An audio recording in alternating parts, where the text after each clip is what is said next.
Hi, it's Kirby. And Dana. From KJF-TravelAdventures, and welcome to the video that's day 4 of our Virgin Voyages cruise. Which we forgot to intro. So hello from the future. This day was supposed to be in Bimini. Correct. Virgin has a private beach club in Bimini, which is in the Bahamas. But the weather was foul. That's a good way to put it. It was not safe for us to get into port, so we didn't. So we had a bonus sea day, which we started with breakfast at the Galley. Yes. Let's go. Because we have a surprise sea day, they've updated the app with some new activities, and we're heading to Salty Trivia. Let's go. Trivia in the social club was super fun. It was 3 rounds of like progressive scorekeeping trivia, but you can't have your phones out, so there's no footage of that. And then we finally got to try some snacks from the social because Dana desperately needed a soft pretzel.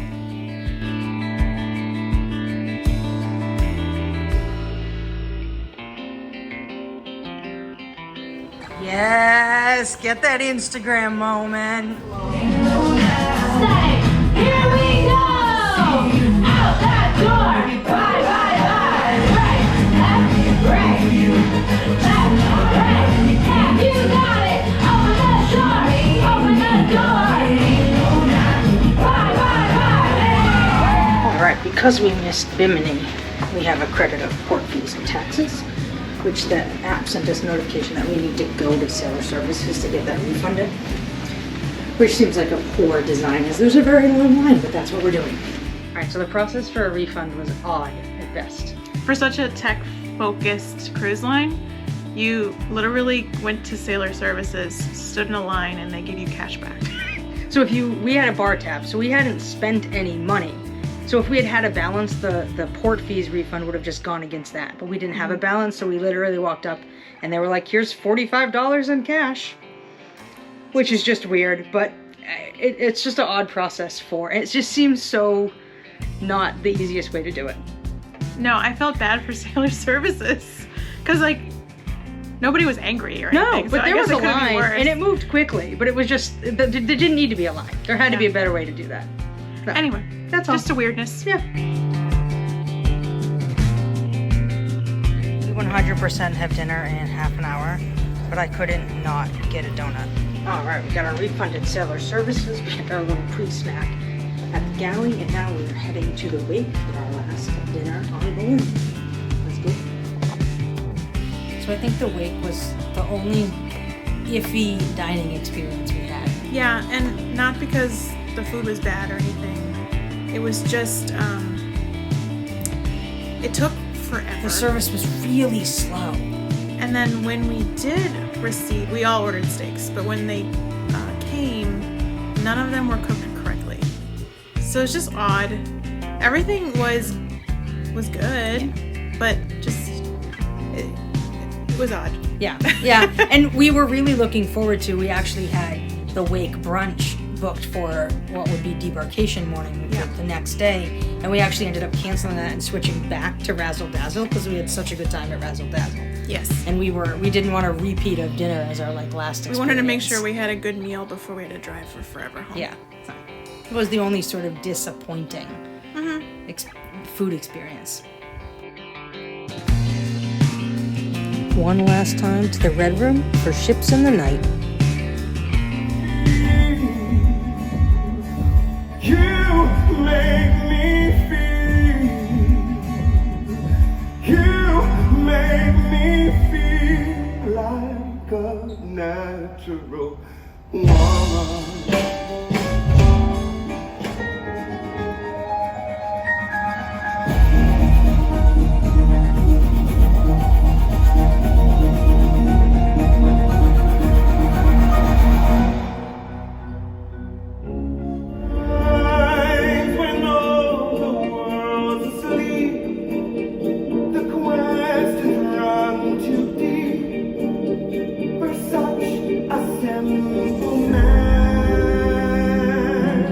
Our last morning on board, and we're heading to Razzle Dazzle for brunch.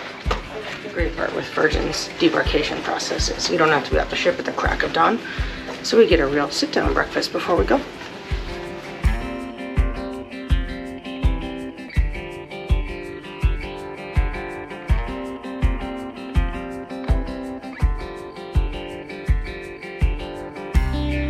right, so we ended our night at Ships in the Night, which was the show. the show. It was sort of your like more standard, traditional sort of setup show.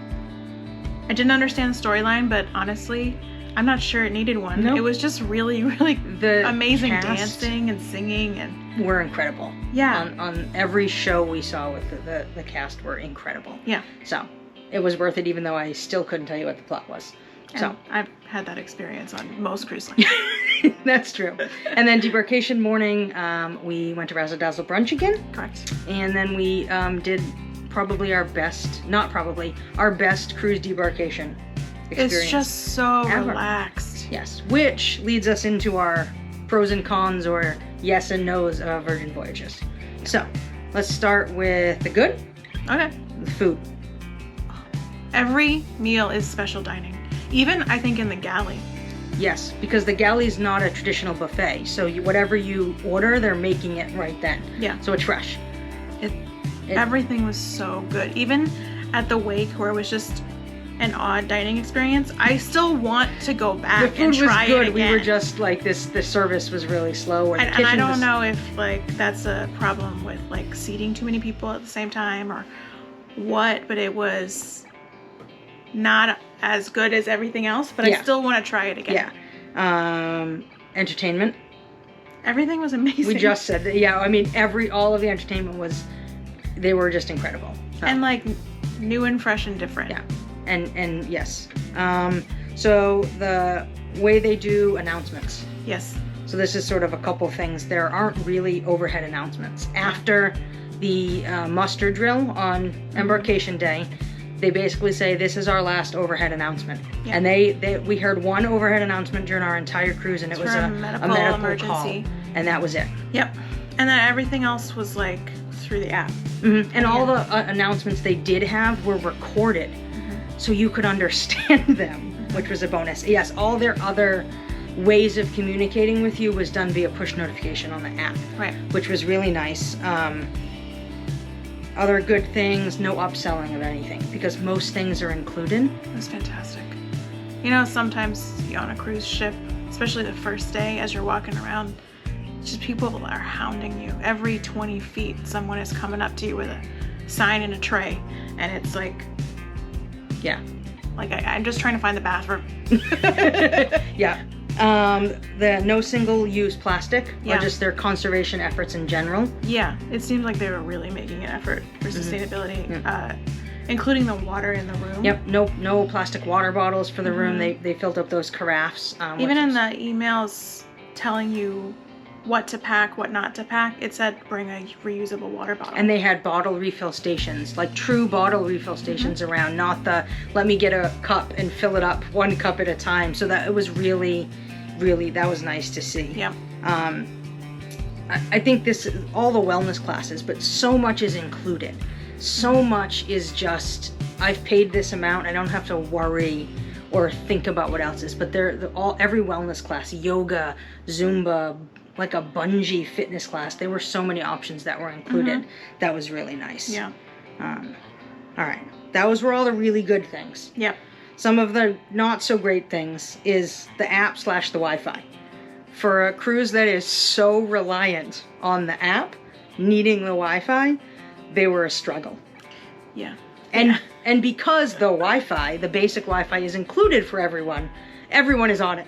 Right. So it's fairly slow. It was slow. The app would like crash and I'd have to force close it and open it again and try and get it to work. We've heard that if you upgrade and pay for the nicer Wi-Fi, it's significantly better, but Right. We didn't kind need of it. annoying. Yeah.